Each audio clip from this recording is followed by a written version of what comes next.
Pa isa-isa pa lang talaga guys yung bunga. Kahit mapuno lang natin ito guys. Ito na pala guys yung na-harvest namin, no? Yung sako ng bigas na 25 kilos. Kalahati yan.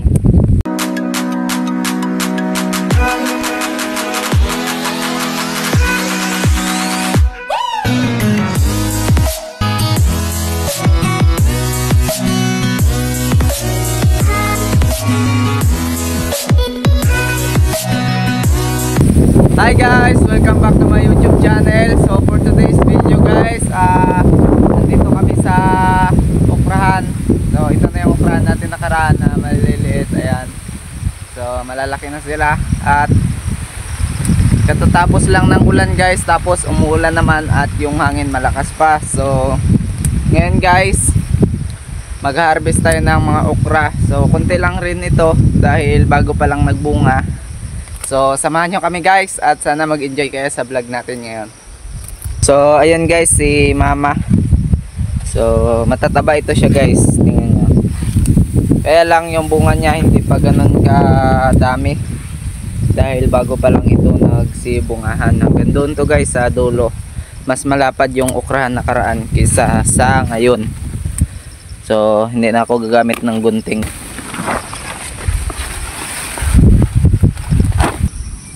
Pa isa-isa pa lang talaga guys yung bunga. Hindi pa siya nag ano talaga na yung tawag dito. Nag-volume yung bunga niya.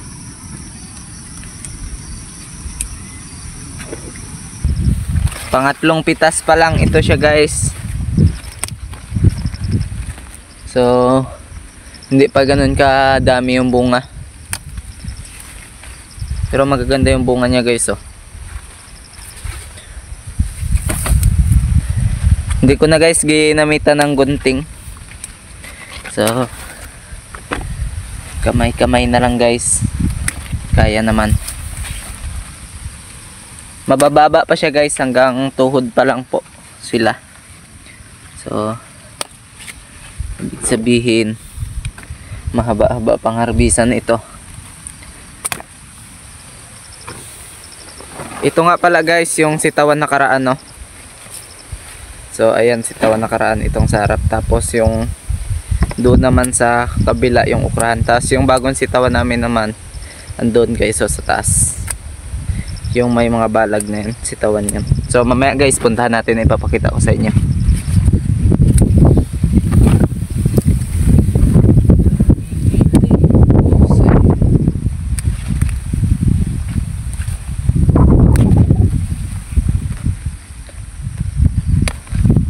Ayan naman guys, yun sa kabila wala na damuhan. Pero may mga bunga yan guys, oh. May mga bunga yan. Wala lang na damuhan.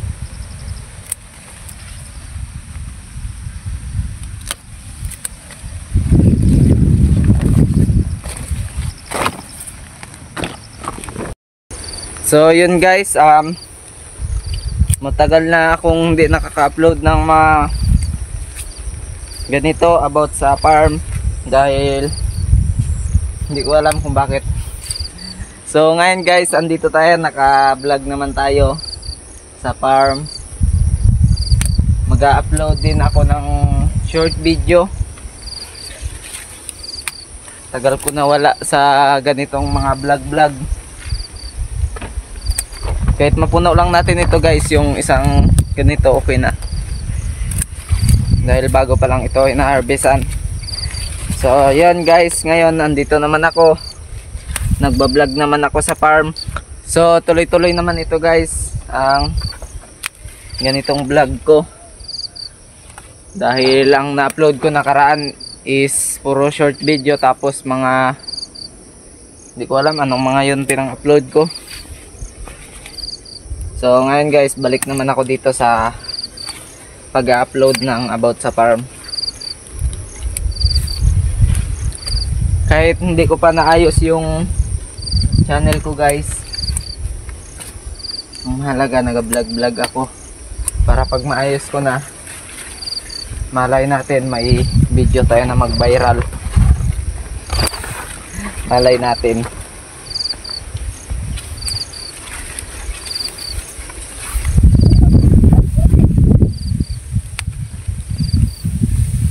So ganda mamitas guys pag ganito. Sunod-sunod yung bunga.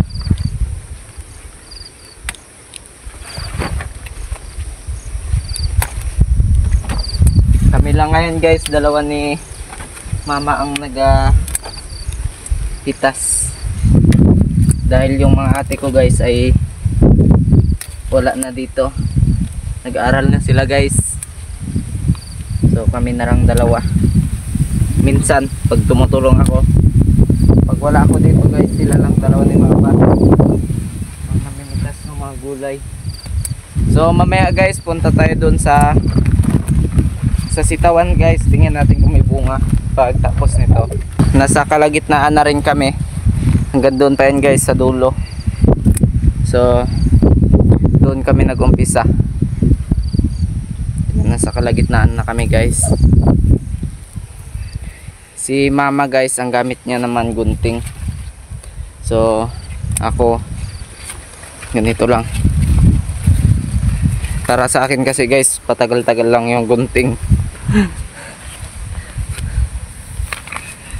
Ang gaganda ng bunga niya, oh. Ang gaganda ng mga bunga. Dahil hindi siya kagaya ng mga okra namin nakaraan ha, parang maraming ano. Tawag doon. Marami siyang parang sobrang ano niya, gaspang. Ito parang maano yung bunga niya. Makinis siya. Yung nakaraan kasi parang marami siyang yung bukol-bukol dyan, oh. Ito hindi, tsaka mga split ito ngayon. Magaganda. Yan guys, ang liit pa, may bunga na. Bansot sa ulan. Pero mataba naman siya.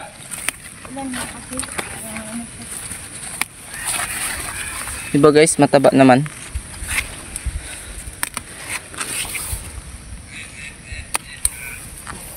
Mahina ang bunga dahil ulan ng ulan. Pero bago pa lang din ang bungahan. Okay lang yan. Iinit ng isang araw, dalawang araw. 2 linggo naman ang ulan ulit. Mas marami ang ulan sa init. Busy ngayon guys.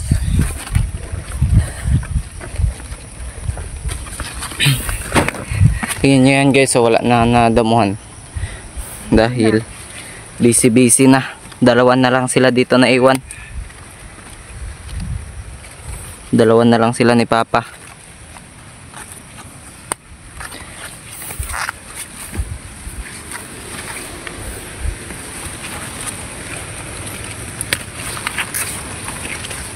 Yan yung iba wala napitasan, no, malalaki na.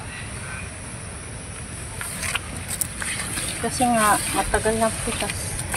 Mga unang bunga. Yung hapon.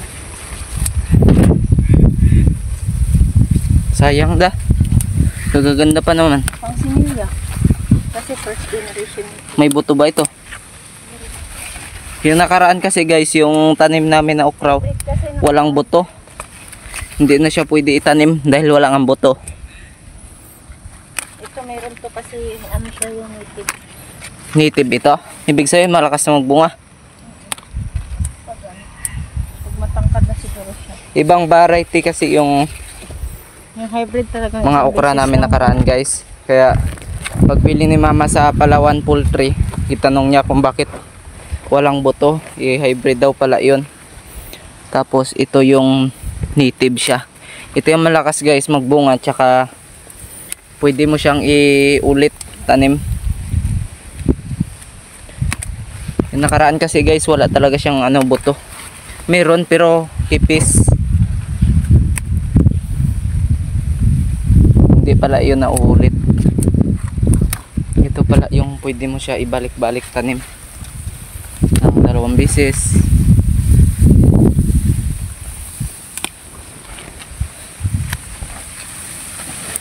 Diba talagang doon isa. Ito na pala guys yung na-harvest namin, oh. Yung 25, yung sako ng bigas na 25 kilos kalahati yan.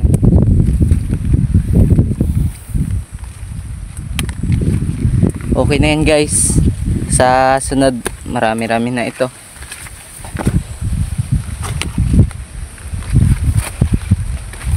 Sayang makunadamuhan yan na da. Hindi mo.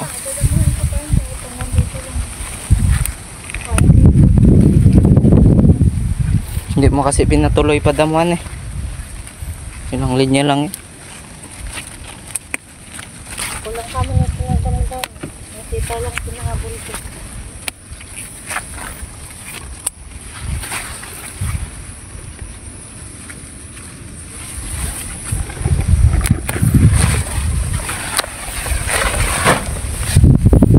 Yung mga sitaw ba may bunga na yan? Ano lang pa? Delay nga yung bunga niya kasi ulan ng ulan.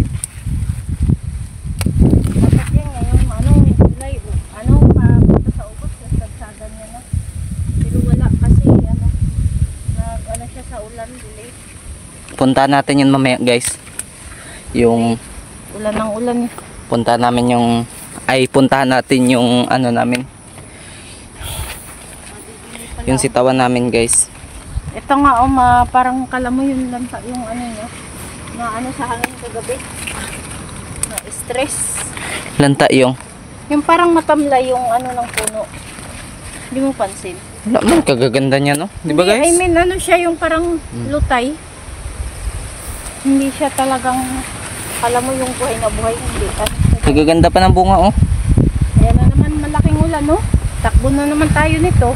Hindi tayo magtakbo. Hindi tayo magatakbo. Malapit na pala guys mapuno oh. Medyo malayo-layo pa bago namin masangko ito.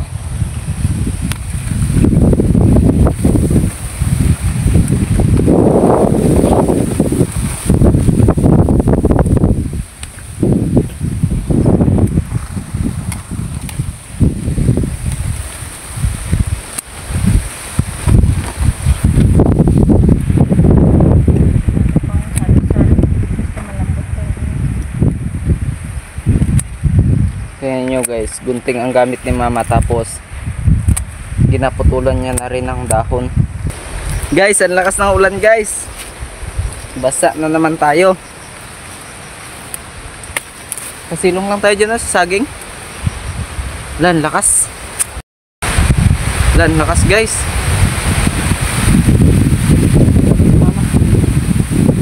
Lakas ng ulan. Saka ng hangin. Gilan, dito lang ako. Okay na ako dito. Total mababasa naman kami. Lakas ng hangin. Grabe. Layo kasi guys ng bahay. Ayun yung bayo. Ang layo.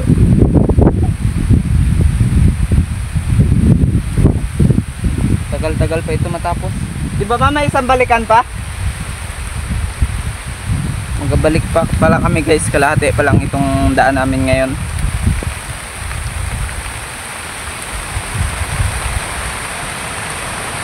Doon guys oh, ang lakas ng ulan doon no.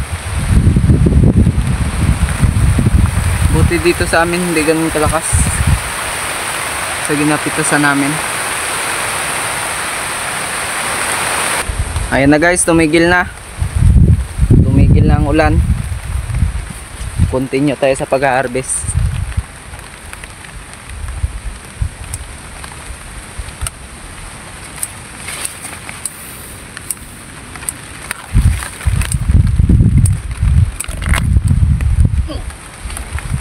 Continue.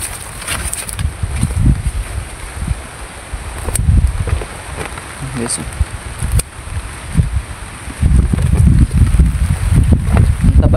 Mataba pala dito banda da. Ang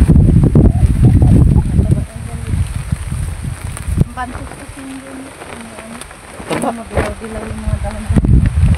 Dito parang Siguro 1,000 piraso naman ito o dalawa. naku, ang ulan na to. Ayan. Bumagsak na lang sa sarap, bumagsak. Dito lang. Tapos dito. Nananakot lang yan yung ulan na yan.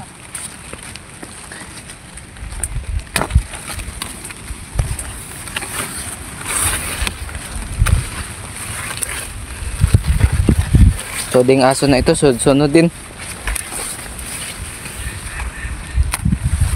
Siyempre, si Batar na good na. Guys, oh. Batar pa. Fresh na fresh yung mga okra namin.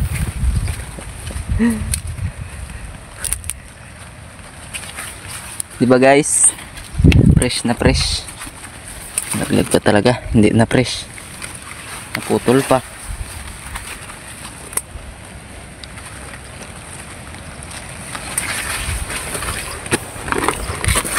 Fresh na fresh. Pero pagkuha mo, hindi fresh. Kaya putol na.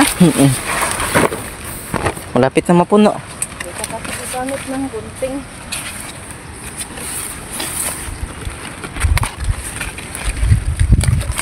Dami kong naputol. Ganun pa. Ilang buwan din ba man nagtigil ano? Wala tayo harvest. 2 months. 2 buwan da? Hindi, 1 month lang. Bago na hanto yung ito. Ayo. Hindi agad nakapatanim dahil nasira nga yung kalabaw. Medyo matagal din guys na Ano eh, nahinto yung harvest namin. maraming ingit sa paligid. Yung kalabaw kasi namin ay gidistroso dahil maraming inggit na wala naman dapat kainggitan sa amin. Kumbaga guys, ni lason ba?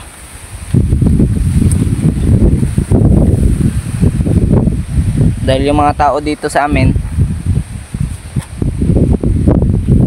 mga inggitan, hindi naman lahat. Kaya yun, gidistroso yung kalabaw namin, gilason. Ngayon hindi na halos hindi na magamit kay payat na masyado. Kung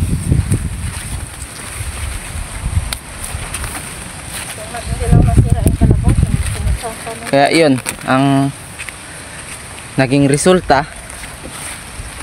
Nahuli sa pagtanim, natigil yung harvest namin kasi dapat nun yung mahina na yung harvest namin sa okra namin nakaraan sa gulayan. May may pabunga na. Kaya lang hindi nga kami makapagtanim dahil yung kalabaw namin i-destroso, walang magamit. Kaya nahinto yung harvest namin. Kuha ka ng mga nagtrabaho, hindi din sila magsipasok. Tapos pag Kuha. magpatrabaho kami, wala ring mag-uulang sila, tapos hindi rin magpasok. Para wala, di ba? Para walang hindi ko alam ba't sila sa amin nainggit.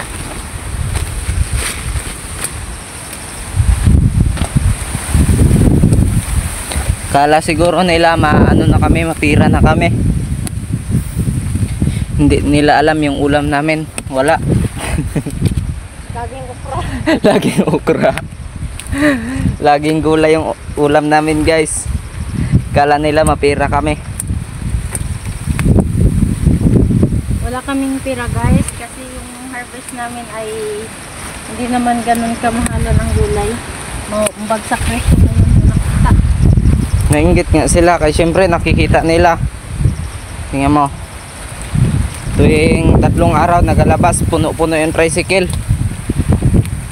Pero hindi nila guys alam, puno-puno rin kami ng utang. Puno din yung tricycle sa utang. Yung puno-puno na tricycle na yun, kulang pa pala yun sa utang. Tapos ganunin pa kami. Yung nag-iisang kalabaw namin, gilason pa. Wala na. Kala nila siguro masarap ulam namin, pare-parehas lang ang ulam namin eh. Tsaka yung ulam nila.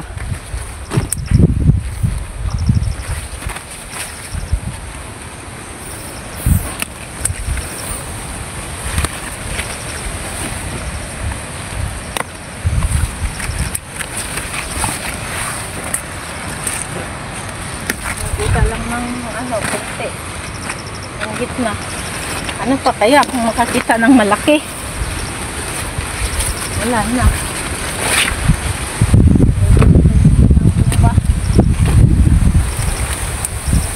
Hindi talaga kami guys pwede magyaman.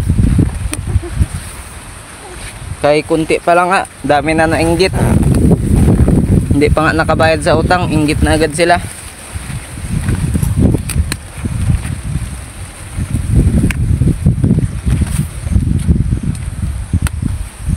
Ibig sabihin guys, pag nagyaman kami lalo na, wala na.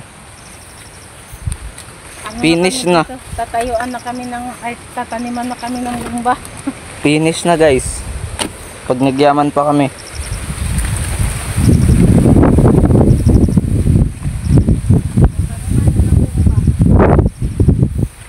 Yan, malapit na. Hanggang doon na lang oh. Guys, napahinto kami guys. Malakas yung ulan guys. So, ayun oh. Nagpasilong muna kami dito sa saging. Sa puno ng saging. So, yan sa mga nanood guys. Hanggang dito na lang muna yung vlog natin.